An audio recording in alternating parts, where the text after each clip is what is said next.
2024 లేదా 25లో డిగ్రీ లేదా బీటెక్ చదివారా? సాఫ్ట్‌వేర్ జాబ్ కోసం ఎదురు చూస్తున్నారా? అయితే కోడ్‌జ్ఞాన్ 100 డేస్ కోర్సులో చేరండి. జాబ్ సాధించండి. హలో సాయిరామ్ గారు. హలో అండి. సాఫ్ట్‌వేర్ రంగంలో చాలా మంది చూసేది ఏంటంటే ఫస్ట్ సాలరీ ప్యాకేజెస్ చాలా హై ఉంటాయి. బీటెక్ చేస్తే చాలు మా పిల్లలని పేరెంట్స్ అదే విధంగా ఆ మోటోలోనే ఆలోచిస్తూ ఉంటారు. పిల్లలకు కూడా ఒక రకమైన టార్గెట్ అదే ఉంటుంటుంది. ఇమ్మీడియట్‌గా స్కిల్ బాగుండి ఇమ్మీడియట్‌గా హై ప్యాకేజ్ కనుక రావాలనుకుంటే ఫర్ ఎగ్జాంపుల్ 10 lakhs 8 lakhs ఇలా చెప్తూ ఉంటుంటారు. పర్ యానం ఇలా రావాలి అని. అది టార్గెట్‌గా పెట్టుకొని ముందుకు వెళ్ళాలి అంటే వీళ్ళకు ఉండాల్సిన బేసిక్ స్కిల్స్ ఏంటి? వేటిపైన ఫోకస్ చేయాలి అంటారు? So high packages above 7 lakhs ఎంత లెవెల్ పెట్టుకున్నా కూడా ఆ హై ప్యాకేజ్ కి సిస్టమ్ ఆర్కిటెక్చర్ ఒకటి తెలియాలండి. Next data structures and algorithms, ఇవి రెండు ఇంపార్టెంట్ అనమాట. ఇవి రెండిట్లో స్ట్రాంగ్ గా ఉంటే గనక హై ప్యాకేజెస్ దేన్నైనా క్రాక్ చేయడానికి ఈజీ అవుతుంది. అట్లా అంటే రెగ్యులర్ ప్రిపరేషన్ కి ఒక 10 times ఎక్స్ట్రా కష్టపడాలి దీని మీద.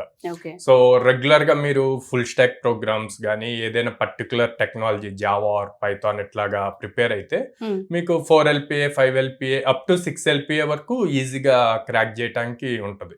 కానీ హై ప్యాకేజెస్ అన్నప్పుడు మాత్రం data structure and algorithms, system architecture related బాగా ఫోకస్డ్ గా నేర్చుకోవాలి. సో ఇప్పుడు మనం జావా ఫుల్ స్టాక్ గానీ పైథాన్ ఫుల్ స్టాక్ గానీ వీటిల్లో తీసుకుంటే కొన్ని కాన్సెప్ట్స్ చాలా ఇంపార్టెంట్.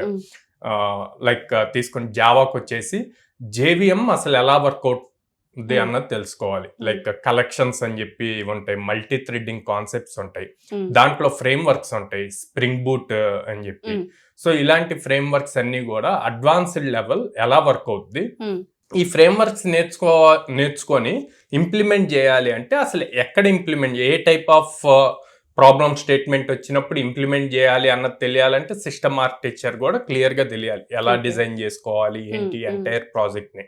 సో అంత హై స్కిల్ ఉన్నప్పుడే మనకి హై ప్యాకేజెస్ కి ఎలిజిబిలిటీ వస్తుంది. అట్లాగే పైథాన్ లో వచ్చేసరికి జనరేటర్స్ ఉంటది, data types, memory handling important, and then frameworks వచ్చేసి జాంగో ఉంటది, ఫాస్ట్ API ఫ్రేమ్ వర్క్స్ ఉంటాయి, జావాలో మైక్రో సర్వీసెస్ అని ఉంటది. సో ఇలా కొన్ని కాన్సెప్ట్స్ పర్టికులర్ గా మనం ఎక్కువ ఫోకస్ చేయాలన్నమాట హై ప్యాకేజెస్ కి. వీటితో పాటు నేను ఇందాక అన్నట్టు DSA data structure and algorithms నేర్చుకోవటం వల్ల ఏమవుతుంది అంటే టైం కాంప్లెక్సిటీని ఎలా తగ్గించవచ్చు అంటే ఇప్పుడు ఒక ప్రోగ్రామ్ రన్ చేసాం అనుకోండి, ఆ ప్రోగ్రామ్ ఎగ్జిక్యూట్ అవ్వటానికి 60 seconds తీసుకుంటే దాన్ని 20 seconds లో ఎలా ఎగ్జిక్యూట్ చేయొచ్చు, కోడ్ ని సింప్లిఫై ఎలా చేయొచ్చు అన్నది డిఎస్ఏ వల్ల పాసిబుల్. సెకండ్ థింగ్, ఒక 1000 members మీద ప్రోగ్రామ్ రాసాం, 1000 users ఉన్నారు, at a time site access చేశారు అనుకోండి. అదే మళ్ళీ ఒక 1 lakh members కూడా యాక్సెస్ చేస్తే ఆ కోడ్ ఈజీగా రన్ అవ్వగలగాలి, ఎలాంటి ప్రాబ్లమ్స్ లేకుండా, బగ్స్ ఏమీ రాకుండా ఉంటాయి. సో అలాంటప్పుడు ఈ డిఎస్ఏ బాగా. ఆబ్వియస్లీ హై ప్యాకేజెస్ ఇస్తున్నారు అంటే లైక్ ప్రొడక్ట్ బేస్డ్ కంపెనీస్ ఉంటాయి, ఎంటర్ప్రైజ్ అప్లికేషన్స్ ఉంటాయి. ఇప్పుడు మనం అమెజాన్ వాడుతున్నాము, మనం ఇక్కడ ఆపరేట్ చేస్తున్నాం అంటే ప్యారల్ గా ఎంటైర్ వరల్డ్ లో కొన్ని మిలియన్స్ ఆఫ్ యూజర్స్ ఆపరేట్ చేస్తారు, దాన్ని యూజ్ చేస్తున్నారు. కానీ ఎక్కడ మనకి స్లో అవ్వదు కదా. సో అట్లాంటి అప్లికేషన్స్ మనం బిల్డ్ చేయాలి అంటే డేటా స్ట్రక్చర్ అండ్ అల్గరిథమ్స్ లో చాలా ఇన్ డెప్త్ నాలెడ్జ్ నేర్చుకోవాలన్నమాట. దీనికి లైక్ ఎవ్రీడే పర్టికులర్ గా డిఎస్ఏ కి డైలీ 2 hours ఫోకస్డ్ గా స్పెండ్ చేసి 6 months మినిమం దాని మీద డీటెయిల్డ్ గా నేర్చుకుంటే గనక ఈజీ అవుతుంది. అండ్ వాళ్ళు డిఫరెన్స్ చూస్తారు, రెగ్యులర్ ప్రోగ్రామింగ్ కి డిఎస్ఏ నేర్చుకున్నాక ఆ లాజిక్స్ అప్లై చేసిన దానికి ప్రోగ్రామ్ ఎలా వర్క్ అవుతుంది అన్నది చాలా డిఫరెన్స్ కనిపిస్తుంది.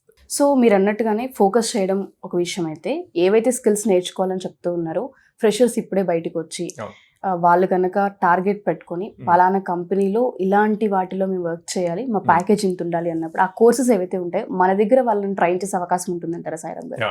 మన దగ్గర full stock, integrated full stock with a and DSA అని, అంటే జనరేటివ్ ఏఏ వస్తుంది, డిఎస్ఏ వస్తుంది, రెగ్యులర్ ప్రోగ్రామింగ్ వస్తుంది. ఎందుకంటే అన్ని లెవెల్స్ ఆఫ్ స్టూడెంట్స్ మన దగ్గర జాయిన్ అవుతారు. సో 60% ఉన్న వాళ్ళు జాయిన్ అవుతారు, పర్సంటేజ్ తక్కువ ఉండి హైలీ స్కిల్డ్ పీపుల్ ఉంటారు, అంటే కోడింగ్ పాయింట్లో ప్రాక్టికల్ అందరూ ఉంటారు. సో అందరికీ పాసిబిలిటీ ఉండాలి, ఎవరు ఎక్కడ ల్యాగ్ ఉన్నా వాళ్ళు మళ్ళీ అది కరెక్ట్ చేసుకొని నేర్చుకోగలగాలి అన్న పాయింట్లో మనం 3 టీచ్ చేస్తాం. సో ఫస్ట్ ఫుల్ స్టాక్ నేర్పిస్తాము, ఆ ఫుల్ స్టాక్లో నుంచి ప్రాబ్లమ్ సాల్వింగ్ ఎలా చేయాలి అన్నది డే 1 నుంచే డిఎస్ఏ కూడా ఉంటుంది, డైలీ 2 hours. అండ్ దెన్ మనం ఏదైతే మొత్తం అప్లికేషన్స్ బిల్డ్ చేస్తామో ఎంటైర్ కోర్స్లో దాన్ని జనరేటివ్ ఏఐ యూజ్ చేసి ఎంత సింపుల్గా చేయొచ్చు అన్నది కూడా నేర్పిస్తాం. Okay. And generative AI use చేసి ప్రాజెక్ట్స్ బిల్డ్ చేయటం కన్నా కూడా మీరు రాసే కోడ్లో హ్యూమన్ టచ్ ఇంపార్టెంట్ అండి. ఆ హ్యూమన్ టచ్ ఇంపార్టెంట్ అన్నప్పుడు ఆ లాజిక్ మీరు థింక్ చేసేటప్పుడు జనరేటివ్ ఏఐ యూజ్ చేసుకొని లాజిక్ ని ఇంకా ఎలా ఇంప్రూవ్ చేయొచ్చు అన్నది పాయింట్స్ నేర్పిస్తాం అనమాట. ఇప్పుడు అట్లా కాకుండా డైరెక్ట్ ప్రాజెక్ట్ మొత్తం జనరేటివ్ ఏఐ లోనే బిల్డ్ చేస్తాము బిల్డ్ చేయటం చూపిస్తే ఇంకా వీళ్ళు ఆ పాయింట్ లోనే ఉంటారు, ఫర్దర్ గా ఏమీ నేర్చుకోరు, కెరీర్ గ్రోత్ ఉండదు, అయిపోతుంది ఒక పాయింట్ లో. సో అట్లా కాకుండా జనరల్ గా అంతకు ముందు పాత పద్ధతిలో కంప్లీట్ కోడింగ్ ఎలా రాయాలి, ఆ కోడ్ చాలా స్ట్రాంగ్ గా ఉంటే వీళ్ళు జనరేటివ్ ఏఐ నుంచి జనరేట్ చేసిన కోడ్ ఎంతవరకు కరెక్ట్ అన్నది ఈజీ అవుతుంది వీళ్ళకి లాజిక్స్ తెలియటం వల్ల. సో డెఫినెట్ గా సార్ మిమ్మల్ని అప్రోచ్ అవ్వాలంటే ఏ విధంగా అంటారు? మన కోడ్నన్ ఎక్కడెక్కడ ఉంది? స్క్రీన్ మీద కనిపిస్తున్న నెంబర్స్ కాల్ చేయొచ్చు అండి, ఆర్ డైరెక్ట్ గా మా ప్రెమిసెస్ కి ఆఫీస్ కి విజిట్ చేయొచ్చు. విజయవాడ మొగల్రాజపురంలో ఉంది, హైదరాబాద్ JN2 మెట్రో స్టేషన్ దగ్గర ఉంది, అండ్ వైజాగ్ లో ద్వారకా నగర్ ఫస్ట్ లైన్ లో ఉంది.